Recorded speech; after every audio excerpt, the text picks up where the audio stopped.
Dans un instant, le monde tourne. Au seuil de la nuit, Arte Info reste en alerte. Arte Info édition de nuit dans un instant. De lundi à vendredi.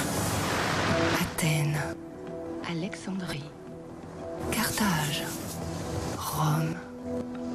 Des villes puissantes, des villes mythiques, au destin parfois tragique. Ces hauts lieux de l'Antiquité, Arte les fera revivre sous vos yeux dans une série de documentaires de lundi à vendredi à 19h. Jeudi 1975, Sidney Schandberg part au Cambodge. Il a son appareil photo et ses convictions. Mais pulvériser les convictions, écraser la dignité, déchirer les vies humaines, déchirer et irréparable. La déchirure, une histoire vraie et un film de Roland Joffé, jeudi à 20h40.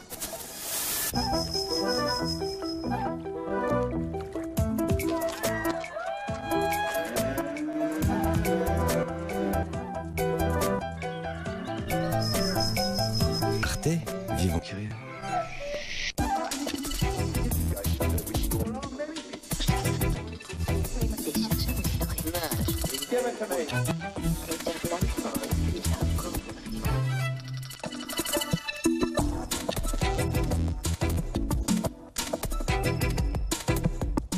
Tony Blair respire mieux. La Chambre des communes a adopté le projet de loi sur l'augmentation des frais universitaires. The noes to the left, 311. Le vote est serré, 316 voix pour, 311 contre. Les députés ont adopté le projet de loi sur le financement des universités. Tony Blair, le Premier ministre britannique, vient d'échapper de justesse à ce qui aurait été sa première défaite à la Chambre des communes. Le suspense durait depuis des semaines. Plusieurs députés travaillistes menaçaient même de se ranger aux côtés des conservateurs et des libéraux démocrates pour faire échouer le projet de Tony Blair. Dans la rue aussi, le mécontentement s'est fait entendre. Aujourd'hui encore, les étudiants ont manifesté à Londres contre une augmentation des frais d'inscription dans les facs. Les jeunes qui vont à l'université y vont parce qu'ils sont motivés pour étudier. Mais si le gouvernement leur met des bâtons dans les roues avec de tels obstacles financiers, beaucoup risquent de perdre leur motivation. Le projet très controversé prévoit de tripler les frais d'inscription annuels dans les universités. D'environ 1 600 € actuellement, elle devrait passer à 4 300 €. Pourtant, il y a 2 ans, dans son manifeste électoral, Tony Blair avait promis aux Britanniques de renoncer à une telle mesure. Journée chargée pour le président chinois. Après un entretien avec Jacques Chirac, Hu Jintao a prononcé un discours devant l'Assemblée nationale. Exit les manifestants de Reporters sans frontières. Les policiers avaient reçu des consignes extrêmement claires. Faire place nette au président chinois. Tout au long de cette journée, Hu Jintao a eu droit à des égards proportionnels au poids de son pays sur la scène internationale. Invité dans l'hémicycle de l'une des plus vieilles démocraties du monde, le président chinois n'avait pas l'humeur à la concession, sur Taïwan notamment. Nous sommes fermement opposés à l'indépendance de Taïwan. Nous ne permettrons à personne de séparer Taïwan de la Chine de quelque façon que ce soit. Nous croyons à l'idée d'une seule et unique Chine. Les députés ont applaudi. Jacques Chirac, lui, s'est clairement prononcé contre le référendum taïwanais sur l'indépendance. Paris n'a pas invité le président du pays le plus peuplé du monde pour parler exclusivement droits de l'homme. Non, ce qui intéresse Jacques Chirac, c'est tout autre chose. La croissance économique impressionnante de la Chine, impressionnante et durable de la Chine, doit l'inviter certainement à progresser résolument dans la voie de la démocratie et des libertés.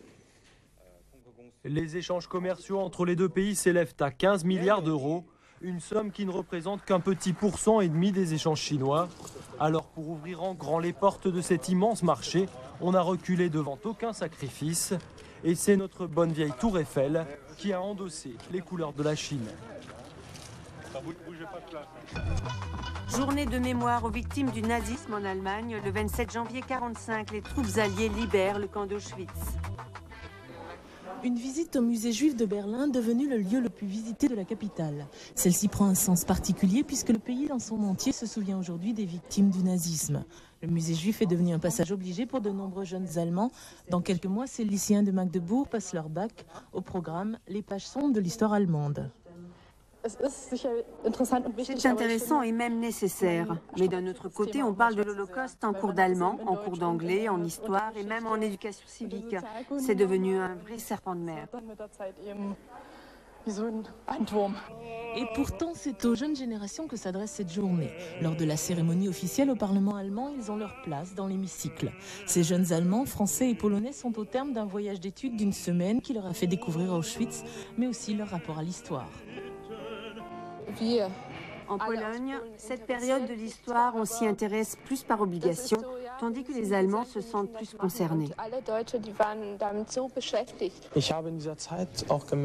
Grâce à ce temps passé ensemble, je me rends compte que je me comporte autrement avec les autres, que j'ai beaucoup plus de respect, que j'ai abandonné un certain nombre de préjugés que je pouvais avoir.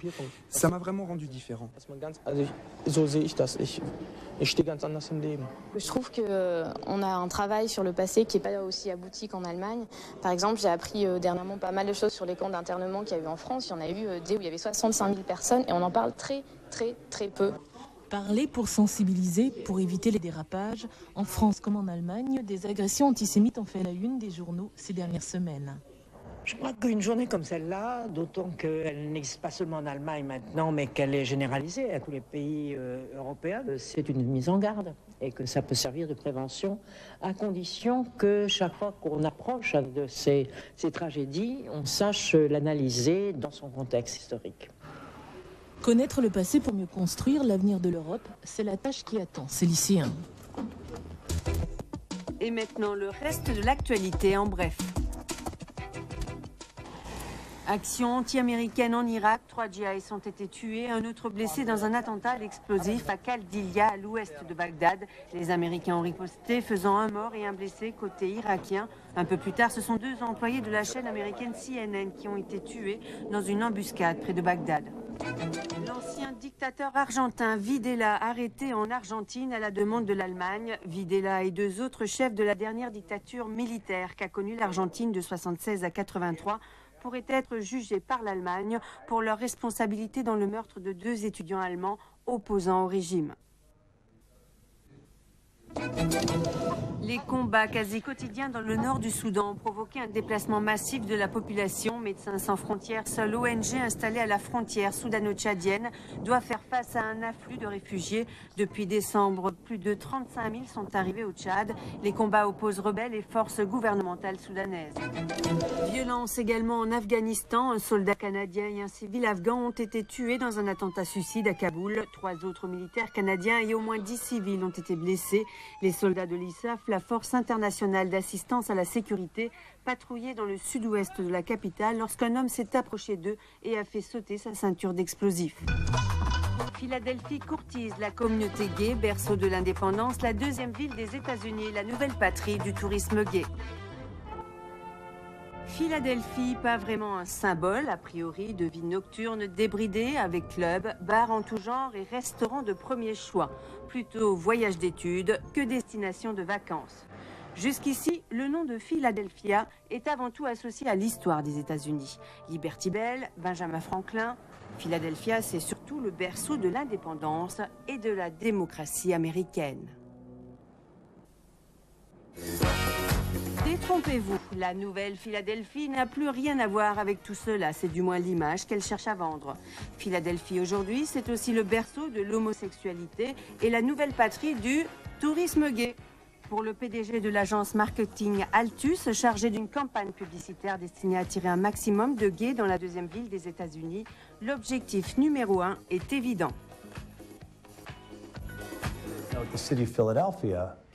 Philadelphie peut espérer se positionner et même devenir la destination numéro 1 en matière de tourisme urbain au sein de la population gay et lesbienne.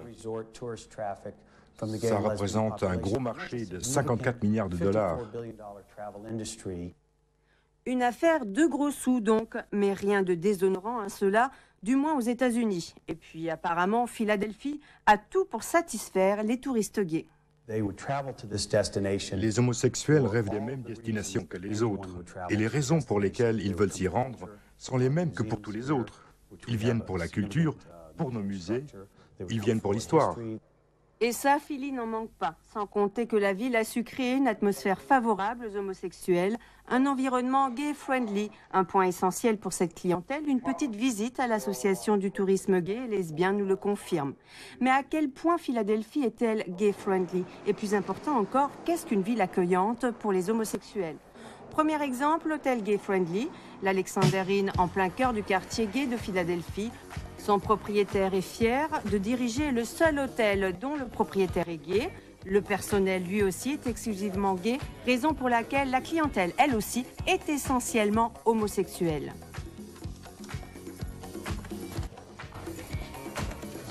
Les gens qui descendent chez nous se sentent chez eux. Ils n'ont qu'à jeter un œil sur la déco, discuter un peu avec le personnel pour se sentir à l'aise. Deuxième exemple, le café gay-friendly, ici le Millennium. Dave Ramsey est ravi, bien sûr, que son café soit si prisé par la clientèle homosexuelle. Ici aussi, elle se sent comme à la maison. Les gays attendent qu'on leur serve le monde sur un plateau. Non, je plaisante.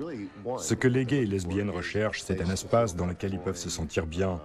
Un environnement dans lequel ils ne sont pas exclus ni montrés du doigt.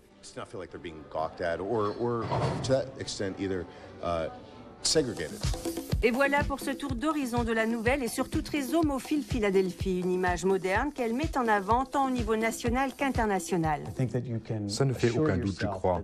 Bien sûr, il y aura un certain nombre de réactions négatives, mais je suis sûr que ça passera. C'est probable, en effet, quand on sait que chaque touriste gay dépense en moyenne 189 $ par jour à Philadelphie. Un argument de poids pour convaincre les irréductibles de faire de Philadelphie la destination homosexuelle par excellence.